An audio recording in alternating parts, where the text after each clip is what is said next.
Hello दोस्तों, welcome to प्रतियोगिता दर्पण। मैं हूं प्रशांत। आज हम बात करने जा रहे हैं डाईमिथाइल ईथर ट्रैक्टर के बारे में।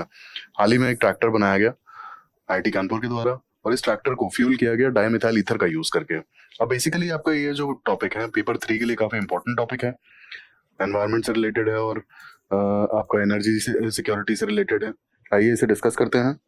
सबसे पहले हम न्यूज देख लेते हैं। India first 100% dimethyl ether fuel tractor vehicles was developed by IIT Kanpur that exhibited higher thermal efficiency and lower emissions than the baseline diesel engine. अब बेसिकली ये जो प्रोजेक्ट है आईआईटी कानपुर ने इसे बनाया तो है, but department of science and technology ने भी इसे सपोर्ट किया, एज वेल एज ये प्रोजेक्ट नीति आयोग का मीथेनॉल इकोनॉमी प्रोग्राम के लिए भी काफी बेनिफिशियल है। आइए डिटेल में समझते हैं कि क्या है डाईमिथाइल ईथर और क्या है इसके बेनिफिट्स। सबसे पहले आता है dimethyl ether. Dimethyl ether is a synthetically produced alternative fuel. अब बेसिकली ये इसका सिंथेटिक प्रोडक्शन या फिर डोमेस्टिक प्रोडक्शन बहुत इजी है, ठीक है। और इसे बनाने के लिए मतलब अब ये कोई फॉसिल फ्यूल तो है नहीं, ठीक है। इसका प्रोडक्शन किया जा सकता है सिंथेटिकली। और इसकी एक खास बात और है कि डाईमिथाइल ईथर को जो डीजल इंजन हैं, बेसिकली आईसी इंजन वाले जो डीजल इंजन हैं, जो डीजल यूज करते हैं, उसमें यूज किया जा सकता है डायरेक्टली।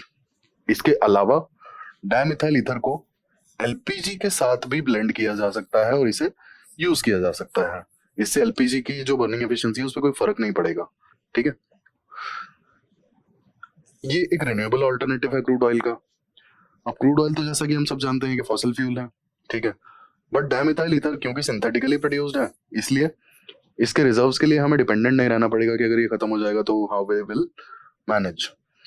अब यहाँ पे एक खास बात है कि Japan, USA, China, Sweden, Denmark, Korea, ये सारी कंट्रीज डाईमिथाइल ईथर को व्हीकल्स को फ्यूल करने के लिए यूज करती आ रही हैं ऑलरेडी, ठीक है। अब अगर हम इसकी प्रॉपर्टीज देखें तो ये एक कलरलर सब्सटेंस है, और यहाँ पर calorific value as well as thermal efficiency काफी अच्छी है इसकी, और it is almost comparable to the traditional fuels. अब ये काफी क्लीन बर्निंग फ्यूल है। रीजन बीइंग इसके जो एमिशंस है ना काफी लो है, including the particulate matter as well as the soot, ठीक है। पर्टिकुलेट मैटर यहाँ पे स्पेसिफिकली अगर हम बात करें, डीजल व्हीकल से बहुत ज्यादा एमिट होता है ये। और जैसा कि हमने देखा कि डीजल इंजन्स में डाईमिथाइल ईथर को यूज किया जा सकता है थोड़े से कुछ छोटे मोटे चेंजेस करके। अब अगर यहाँ पे हम इसके यूजेस की बात करें नॉर्मली, तो ये केमिकल इंडस्ट्री में यूज किया जाता है as a solvent, as a fuel, as a refrigerant.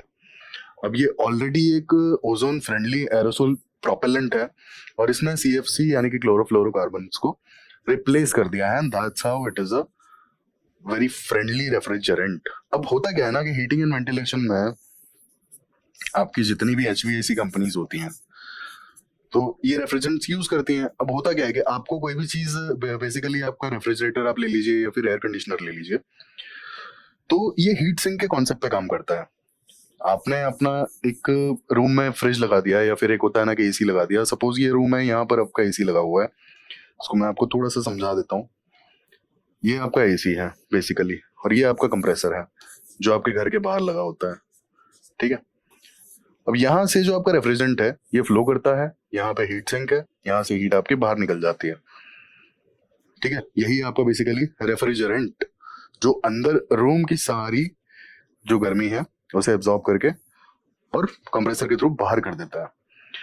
अब रेफ्रिजरेंट अगर नहीं होगा तो आपकी जो एयर कंडीशनिंग है वो पॉसिबल नहीं हो पाएगी बिना रेफ्रिजरेंट के, ठीक है। एंड एज वी नो कि पहले हम रेफ्रिजरेंट में क्या यूज करते थे, क्लोरोफ्लोरोकार्बन्स, और इनका सबसे बड़ा जो प्रॉब्लम था वो क्या था, ओजोन लेयर डिप्लीशन, ठीक है। Ozone layer depletion was the reason कि हम लोग मॉन्ट्रियल प्रोटोकॉल लेके आए, और इसके बाद हमने सीएफसी का जो प्रोडक्शन है उसको कर्व किया और इसको मतलब हेल्दी ऑल्टरनेटिव से रिप्लेस किया। हालांकि एचएफसी से रिप्लेस किया गया था, है ना, हाइड्रोफ्लोरोकार्बन से। बाद में पता पड़ा कि ये बहुत ज्यादा पोटेंशियल वाली ग्रीन हाउस गैसेस हैं, तो ये इशू था। बट हालांकि dimethyl ether is a very environment friendly refrigerant. अब हम डायमिथाइल ईथर के यूसेज के सिग्निफिकेंस देख लेते हैं कि बेसिकली डायमिथाइल ईथर के सिग्निफिकेंस क्या है। काफी ज्यादा फ्रेंडली ऑल्टरनेटिव है ये, क्योंकि सिंथेटिकली प्रोड्यूस्ड है और फॉसिल फ्यूल बेस्ड नहीं है, तो इसलिए काफी ज्यादा बेनिफिशियल है। दूसरा, इसकी बर्निंग से जो एमिशंस होते हैं ना, एमिशंस काफी कम होते हैं। अब जैसा कि हमने देखा था पर्टिकुलेट मैटर पीएम, और यहाँ पे दो टाइप के होते हैं 2.5 एज वेल एज 10। पीएम जो है स्पेसिफिकली बात करेंगे डीजल व्हीकल्स की अगर, तो बहुत ज्यादा पर्टिकुलेट मैटर एमिट होता है डीजल व्हीकल्स से। अब अगर डीजल व्हीकल्स डीजल को अगर हम डायमिथाइल ईथर से रिप्लेस कर देते हैं अगर इंजन में कुछ छोटे मोटे चेंजेस करने के साथ, और ट्रैक्टर जैसे या ट्रक्स जैसे व्हीकल्स को हम पावर या फ्यूल कर सकते हैं यूजिंग डायमिथाइल ईथर, तो हमारा पर्टिकुलेट मैटर का जो एमिशन है काफी ज्यादा कम हो जाएगा।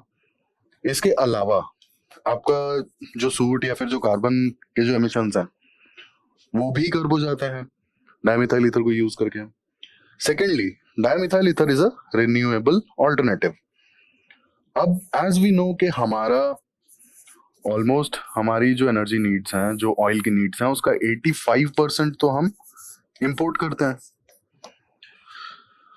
तो अब अगर हमें इतना इंपोर्ट करना पड़ता है तो उसका बिल भी तो देना पड़ता है ना भाई, और बिल जाता है यूएस डॉलर्स में। अब अगर यूएस डॉलर्स में हम इसके बिल भरेंगे तो हमारे फॉरेक्स की तो काफी ज्यादा डिपेंडेंसी हो जाएगी, क्योंकि हमारा फॉरेक्स जो हम मतलब अर्न करते हैं वो तो सीधा सीधा होता है कि इंपोर्ट के जो बिल्स हैं स्पेसिफिकली क्रूड ऑयल, इनके बिल्स भरने में ही चला जाएगा। तो कहीं ना कहीं एक होता है ना कि हमारा जो फॉरेक्स का बैलेंस है वो बिगड़ता है, इंटरनेशनल ट्रेड पर भी हमारे फर्क पड़ेगा, है ना, जैसे बैलेंस ऑफ पेमेंट क्राइसिस वगैरह जैसे इश्यूज जो हैं। तो इसी कारण से अगर हम क्रूड ऑयल को, जैसे एग्जांपल के लिए आपका मिथेनॉल जो है,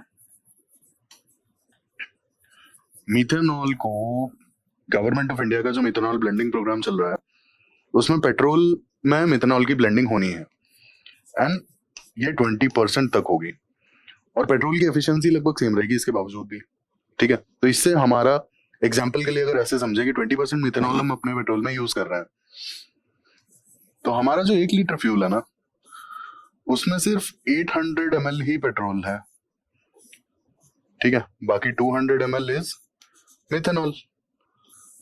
अब आप देखिए कि अगर 200 ml भी हमने इंपोर्ट कम कर दिया तो ये तो पर पर्सन और पर व्हीकल है ना, इंडिया में करोड़्स में व्हीकल है, चाहे 2 व्हीलर हो चाहे 4 व्हीलर हो, तो आप समझ सकते हैं कितना इंपोर्ट मिनिमाइज हो जाएगा सिर्फ एक छोटे से स्टेप से।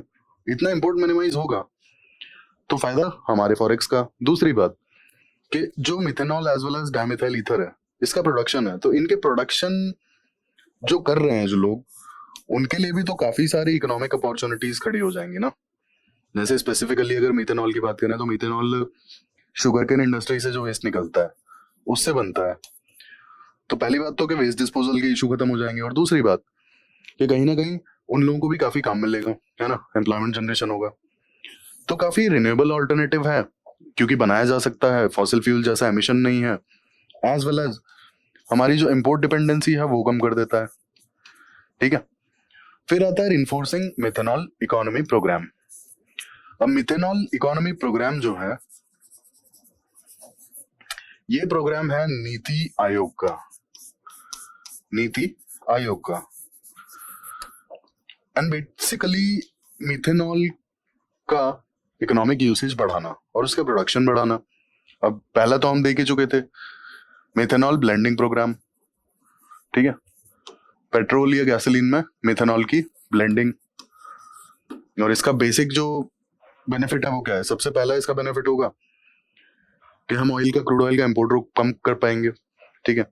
दूसरा जो इसका बेनिफिट होगा कि एमिशंस थोड़े से कम होंगे, और तीसरा जो इसका बेनिफिट होगा कि एम्प्लॉयमेंट जनरेशन भी तो होगा और हमारी फॉरेक्स बचेगी, ठीक है, मतलब फॉरेन एक्सचेंज। अब यहाँ पे एक चीज और आती है कि मिथेनॉल इकोनॉमी प्रोग्राम में डायमिथाइल ईथर का भी रोल है। डायमिथाइल ईथर को एलपीजी के साथ में ब्लेंड करने का प्लान है। अब बेसिकली अगर देखेंगे तो यार क्रूड ऑयल के साथ साथ एलपीजी को भी तो हम इंपोर्ट कर ही रहे हैं, एलपीजी पर भी तो हमारी इंपोर्ट डिपेंडेंसी है ही ना, और एलपीजी भी तो कहीं ना कहीं फॉसिल फ्यूल ही है, कुछ अलग तो है नहीं ना। तो प्रॉब्लम्स तो फिर भी वही रहेंगे। तो डायमिथाइल ईथर एक इसका सस्टेनेबल ऑप्शन है जो हमारी मिथेनॉल इकोनॉमी को इन्फोर्स कर पाएगा, उसे ढंग से इंप्लीमेंट कर पाएगा हमारा। और बेसिकली इस प्रोग्राम के जो एम्स है कि आपका पहला एमिशन को कर्व करना, ठीक है। अब जो इंडिया ने नेट जीरो के टारगेट रखे हैं 2070 तक, तो ऐसे छोटे छोटे स्टेप्स लेने के बाद ही तो हम पूरे कर पाएंगे, क्योंकि ऐसे बहुत सारे छोटे छोटे initiatives will make a bigger change. Secondly आता है आपका कि फॉरेन एक्सचेंज को सेव करना, ठीक है, क्रूड ऑयल के इंपोर्ट को मिनिमाइज करना and providing job opportunities to the people involve in these like fields, ठीक है, चाहे वो प्रोडक्शन हो चाहे सप्लाई चेन हो।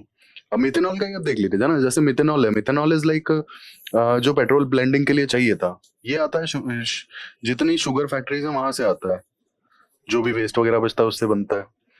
तो एक तो जो वेस्ट डिस्पोजल है वो इजी हो जा रहा है, और दूसरा कि यहाँ पर जो लोग इन्वॉल्व हैं वो भी कुछ पैसा कमा पा रहे हैं मिथेनॉल को बनाने के बाद, ठीक है। तो ये सारे इसके हमने बेनिफिट्स देखे और ये जाना कि मिथेनॉल इकोनॉमी क्या है, क्या उसके बेनिफिट्स हैं, कैसे वो नीति आयोग के एक प्रोग्राम से जो है मोटिवेटेड है, और क्या उसके बेनिफिट्स रहेंगे इन फ्यूचर, ठीक है। और स्पेसिफिकली अगर हम डीजल इंजन में डायमिथाइल ईथर का यूज करने लग जाएं, ठीक है, जो हैवी व्हीकल्स है उनमें अगर यूज करने लग जाएं, तो कितने ज्यादा एमिशंस हम कब कर पाएंगे। और क्योंकि 2070 तक इंडिया का नेट जीरो प्लेज है, तो इसे भी हमें अचीव करना है और जल्द से जल्द इस पे भी हमें काम करना होगा। ऐसे इन्फॉर्मेटिव वीडियोस के लिए हमारे साथ जुड़े रहिए। Thank you, thanks for watching.